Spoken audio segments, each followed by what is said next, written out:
Hello friends, এখন আমরা আছি, বুঝতেই পারছো, এয়ারপোর্টে। এখন আমরা যাচ্ছি চায়নার উদ্দেশ্যে। কলকাতা টু গুয়াংজাও আমাদের ফ্লাইট হচ্ছে 11টার সময়।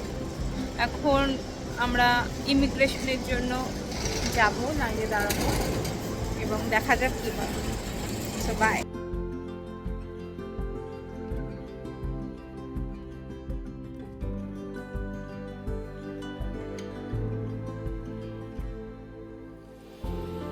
আমাদের সব চেকিং ডান। এখন আমরা ট্রেনে যাবো। আমাদের 11টা থেকে 3 ঘন্টার ফ্লাইট গুয়াংজু। ওখানে গিয়ে দেখি।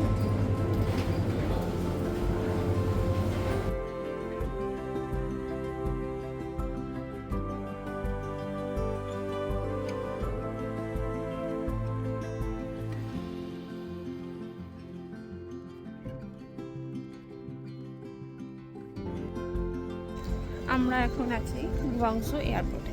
আমাদের ইমিগ্রেশন ডান, যেটা নিয়ে আমাদের প্রথম থেকে একটা টেনশন ছিল, সেই টেনশনটা মিটেছে।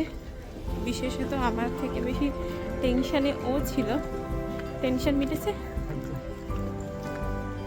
এবার এখন আমরা মেট্রো ধরবো, তাই জন্য আমরা এখন এই এয়ারপোর্ট থেকে বেরোচ্ছি। এটা ছিল আমার চায়নার প্রথম দিন। চায়না নেমেই প্রথমে যখন দেখলাম উঁচু উঁচু বিল্ডিং, চারিদিক সবুজ গাছপালায় ঘেরা, সত্যি পরিবেশটা অন্যরকম লাগছিল। সাথে ছিল একটা ঠান্ডা হাওয়া, যেটা আরও সুন্দর লাগছিল। কিন্তু চায়না নেমে আমাকে প্রথমে অনেক সমস্যার সম্মুখীন হতে হয়।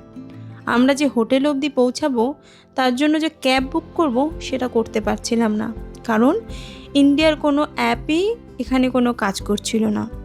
তাই জন্য আমাদের অনেক সমস্যা হয়। কিন্তু সমস্যা থেকে একটু আমরা রিলিফ পেয়েছিলাম, কারণ আমরা ইন্ডিয়া থেকে নিয়ে এসেছিলাম ইসিম। তোমরা যখন চায়নাতে আসবে, তখন তোমরা অবশ্যই ইন্ডিয়া থেকে ইসিম নিয়ে আসবে। এয়ারপোর্ট থেকেও তুমি ইসিম পেতে পারো, কিন্তু অনেকটা বেশি কস্টলি। আমাদের ইন্ডিয়া থেকে নিয়ে আসলে তোমার একটু সেফ হবে। সেই ইসিমের মাধ্যমে আমরা ক্যাব বুকিং করলাম, কিন্তু হোটেল খুঁজতে আমাদের অনেকটা সময় লেগে যায়, 1-1.5 ঘন্টা, কারণ ম্যাপ কাজ করছিল না।